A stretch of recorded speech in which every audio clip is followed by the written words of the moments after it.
B says, can Qenda help shrink endometriosis?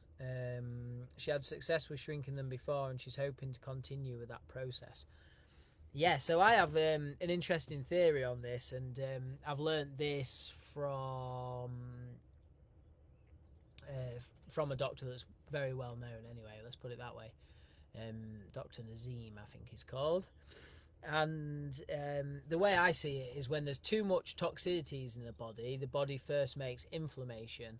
And then when the toxicities are still present and the inflammation hasn't moved it, it then goes to like ulcerations and cysts, because the ulcerations and cysts contain the toxins. They hold them there so it's not affecting the vital organs and in the body and stuff. And then when that doesn't work, it then goes to like scar tissue. And then when that doesn't work, it goes to the big C. That's how I understand it with people. And that's how it got explained to me with, like, you start off with IBS, then you end up with ulcerative colitis, and then there was like, oh, you've got Crohn's disease because it's not just ulcers, it's all scarring and it's all over your intestines. So I just believe that ulcerations, scar tissue are just points along a spectrum when you have too much toxicities in your body. And that's coming from someone that's reversed a lot of scar tissue in his intestines.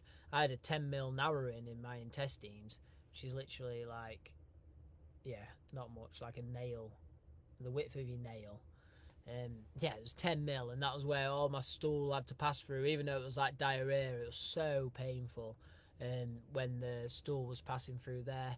And then I had a big motorbike accident and I had a big cut down there. They took all my intestines out, checked them for leaks, put them all back in, and then obviously because I touched them all, it all ended up scarred. So yeah, you're talking to someone that's dealt with a lot of scar tissue in his intestines and lungs and everywhere in my body, it seems like.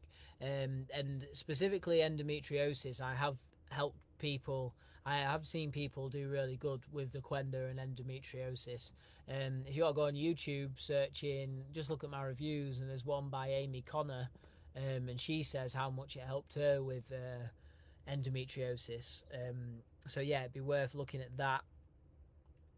Obviously, there could be some other factors in there, but yeah, generally people do well with the Qenda with endometriosis. Yeah, that's how I'd explain it really. It's too much toxicities, creates the inflammation, creates the ulcerations, creates scar tissue, and then I've known people with endometriosis that have, obviously it's around like the like uterus, ovary sort of area, female area, then it goes to the intestines as well, and people have it, I think they can even have it in the bladder from what I've heard. People say they have it all over, and I have seen great results for people when they get the toxins out the body and fix their leaky gut, and then the body does go back into balance.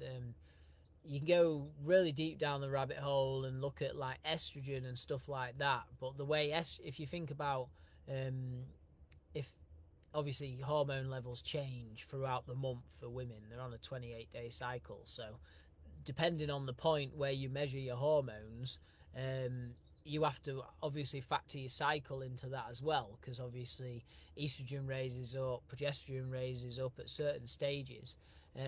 So if it is high estrogen actually gets processed by the liver and dumped into the intestines to get excreted out the body. If people are constipated, oh, excuse me, went to a festival at the weekend, so feeling it a bit.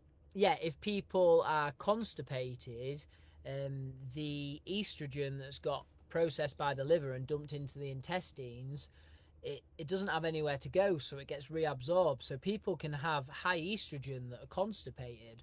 That's a really zoomed out, simple version of hormones. I won't go too far down the rabbit hole with it all.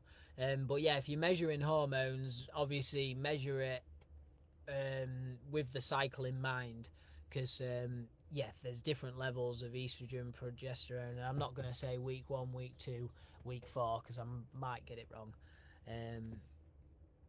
But yeah, women know the cycles a bit more than I do.